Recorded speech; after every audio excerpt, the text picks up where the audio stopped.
250 51 yards or 229 meters. Unahin natin yung 8 inches target plate.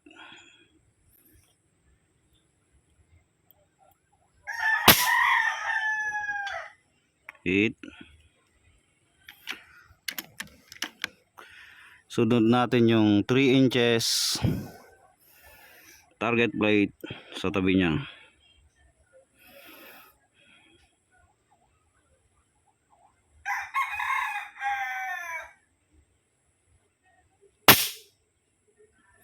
Hit. Balik tayo sa 8 inches target plate.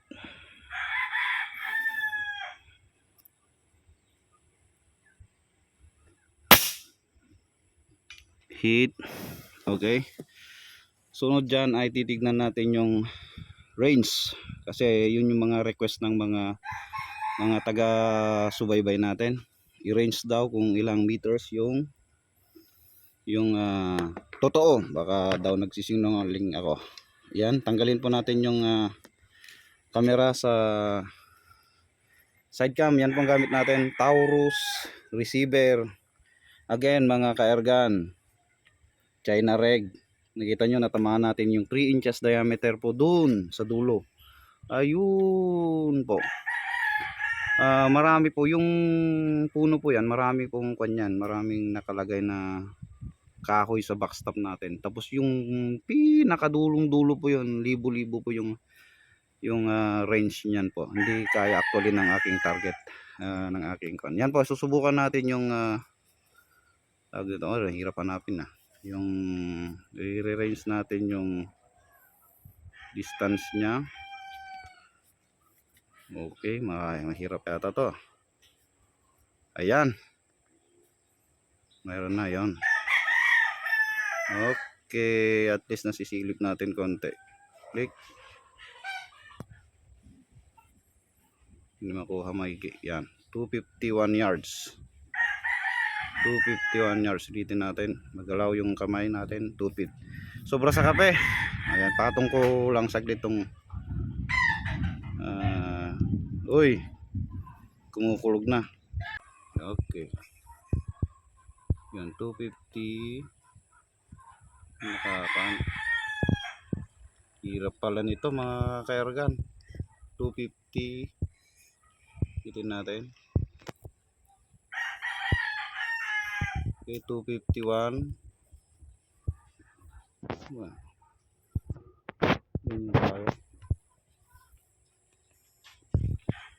Yan, nasisilip natin 251, 252, 251. Yan, 251 yards po yan mga ka-ergan. Okay. Ayun po yung kan natin, yung target natin. Yun. Dumaan pa yung kasama natin doon na nagbabantay. Hawak-hawak yung radio natin. Ayun, sinubukan natin 251 yards or 229 meters. Kuhang-kuha po. 3 inches diameter. Tamado. Na hit natin. Bumalik tayo sa 8 inches, hit pa rin.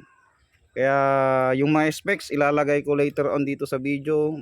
Pag-aaralan natin kung paano mag-edit. Pero as of now, sasabihin ko yung gamit natin ay Discovery Optics Scoop HS series. Again mga kakuan, pinagtatawanan tayo rito pero China Red lang tong hawak natin. Ayan, yung gamit natin China Red. Tapos yung gamit natin yung second project natin na barrel rail. Naka Lothar Walter barrel tayo. Ayan, yung napakagandang Taurus receiver po. Napakaganda niyan. Hindi po kayo magsisisi sa pagbili niyan. Ayan. Salamat sa panunood kahit ganitong mahaba-haba yung video.